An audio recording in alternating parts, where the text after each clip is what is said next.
This is What's Wild in New Hampshire. This is Tuesday, right? This is Tuesday, isn't it, John? It is Tuesday. All right, Tuesday, October 25th, 2022. I'm up with John Harrigan up at his hometown. Where are we, John? And tell me a little bit about Colebrook. Tell me about what it was like growing up in Colebrook. Well, I don't know because I decided never to grow up. So I'm the last person to ask. But this town is still pretty much the same as it was when I was a kid. Okay. Except that there aren't quite as many stores on Main Street as there were when I was growing up here. And now it's we're a little concerned about not being able to keep enough businesses in town to encourage people to stop. Yeah. But you know, people stopping here is not as big a goal as it was when we were kids. Okay. That was trying to stop through traffic to get them to go to buy stuff in downtown Colebrook, and now it's we don't really care about anybody stopping so much. Yeah. So here's downtown Colebrook. Now we are going to go north, right? I want to go up and see towards your camp. Don't forget. Yeah, I haven't forgotten. We're turning around because I wanted to go down south on Main Street. Okay. The nearest place to here is Littleton. Littleton's about 54 miles. Really? 54 miles to the next sizable town? Correct. Okay. And also Berlin is about 54 miles. All right. St. Johnsbury, Vermont is about 54 miles. All right. And Charleville, Quebec, in the eastern townships of Quebec is about the same distance. Okay. So we're about equidistant from all of the major towns, and that's fine with me. Can you see over my shoulder? I can, it's good. Are we good? Yep. And if we don't feel anything, it would be even better. So now we're going north, and you can see way up into Canada, right over the left front fender of my truck. Okay. And you're looking right up into Canada, right there. Huh. How has the town changed, John? Now you grew up in the 50s into the 60s, right? Was there more like agriculture then? What was the town like, say, 60 years ago? You're in your mid 70s now. How have things changed that way? And tell me about, Well, there are fewer stores downtown, and people are not slowing down as much. Okay. Necessarily to stop. Still get some farms? No, farms are almost all gone. But don't forget, we're talking about dairy farms. Right. And so a lot of small niche farms have taken their places. Okay. There are people who are milking goats and all right. And different things. People keeping designer chickens and God knows what else. Yeah. Back in the woods, and so now we're going up 145. Okay. This is the so-called back road to Pittsburgh. I don't consider it a back road to anybody. It's a back road all by itself. So, but it's on the map, and most people overlook it because they don't want to get off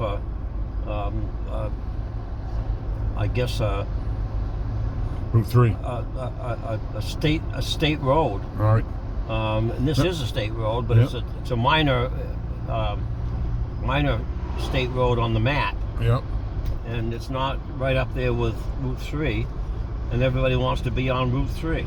Now, you grew up right nearby here, right? We went by your house a minute ago, didn't we? Yeah, well, I grew up on this street that we're on now, right along the golf course. Yeah. And learned to caddy on that course. So, learned to fish down in the brook, on Beaver Brook, right down over my left shoulder here. That's still there. Still, the Beaver Brook and the swamp. And did you have any beaver in Beaver Brook back then? oh, sure. Yeah. Okay. Still are beaver. I mean, In that's fact, when beaver were just coming back in the 50s and 60s. That's right. And I'll show you some beaver on the upper reach of Beaver Brook when we go by this today. All right. It's and you've seen, you've been all around the state. Oh yeah.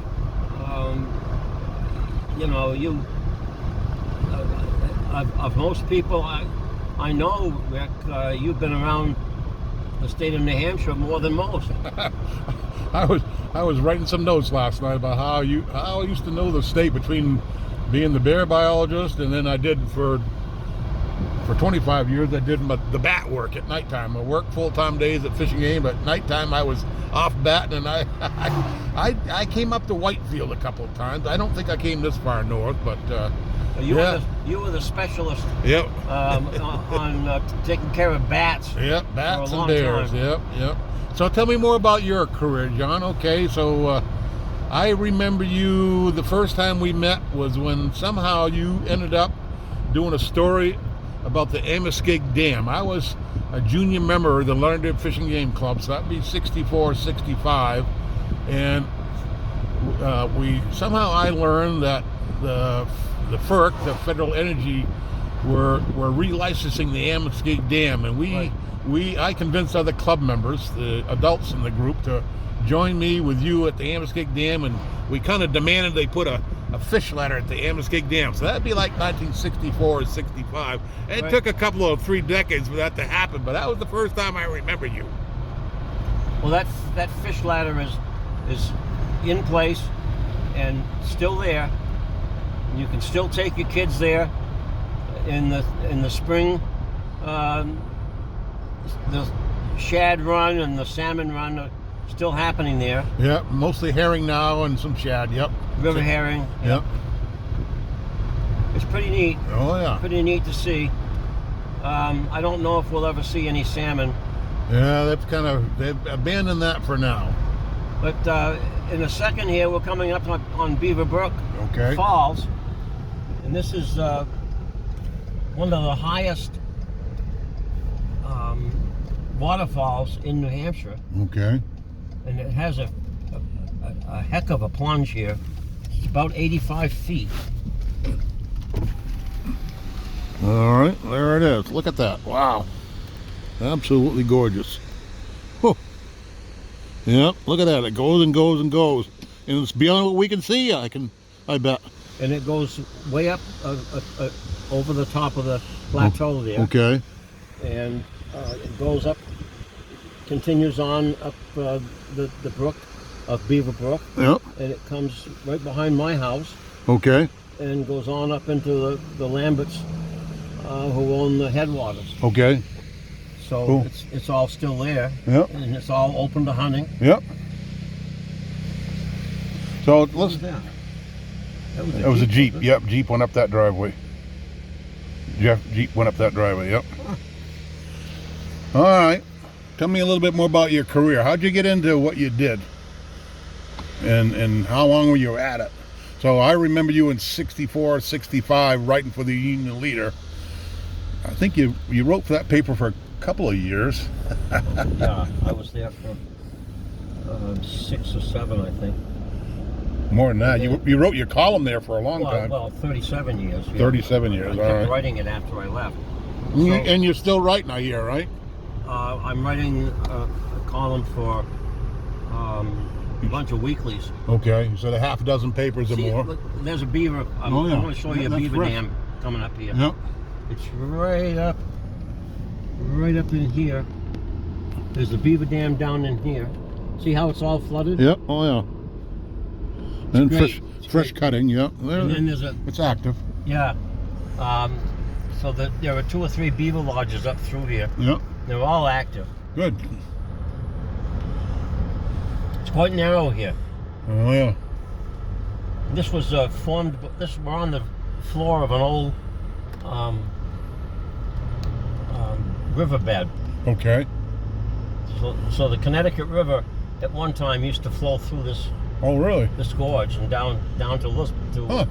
to Colebrook, Okay. and provided the gravel and stuff that formed the alluvial plain Okay. that Colebrook was built on. Now, wasn't this originally like a Native American trail as well up through here? Yeah, it was. Yeah. Who were those? What was The the? Kowashauki. Oh, okay. The COAS is where Coas got its Okay. name, from the Kowashauki. So Coas came from Coas, the name of the tribe, Okay. and so they were. It was called Coas, Yep. and so that's where Coas County got its name that we use today. But back then, the Kowashauki were pretty much a nomadic tribe, Okay. back and forth a lot, and Yep. around the territory. So, but not a lot of Indians up in this neck of the woods. They Yep. were mostly down around the seacoast and Yep. Along the Merrimack. and around the Merrimack River. Yeah. So let's go on back onto your career as a writer, newspaper owner. Give us some more of that history. Well, I stayed in the weekly business, and I started at the National Telegraph. That was my first newspaper, Okay. and I was working as a certified softwood grader at Lord and Lumber Company. Okay. There's another bunch of beavers in there. Yeah. You can see them.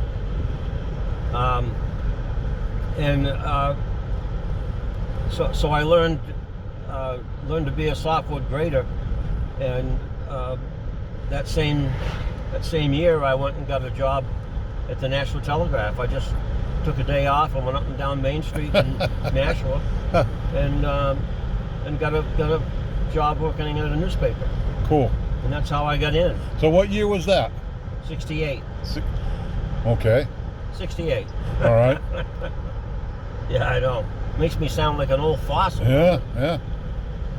That's what I am. Oh, that guy stopped for me. Yeah. I'm glad he did. Yeah, he's got a bigger truck. Bigger truck than mine. Yeah. My side. Yeah. Called Now we're self-preservation. going right up to Pittsburgh, right over Ben Young Hill, All right. and right into Pittsburgh, and then beyond that, maybe we'll go up to the Canadian border. That'd be nice. Sure. We haven't decided what we're doing yet, have we? All right. No. This is a great place to see a moose right in here, Okay. in this area. I'll put it over there just in case. But moose numbers are down. Yeah. Say, compared to, say, 20 years ago, how many moose did you see then compared to what you see now? Oh, I don't see hardly any moose around here Oh, to speak of. They're mostly up around. Well, no, that's not true. They're around all over the place. right. They're just dispersed around a little bit better. Yeah, well, there was over 7,000 moose back in 2000. We got something like 3,500 now, so numbers are half of what they were. Right. And today, it's got to be 70 degrees out. We're headed to Pittsburgh, New Hampshire, end of October 25th, and it's in the 70s. Yeah. Crazy. Does this country look like what you remember? Oh yeah, who was the farmer that had the farmer up here that always had bear trouble? He always was going to set a bear trap and trap those darn bears. Hodge.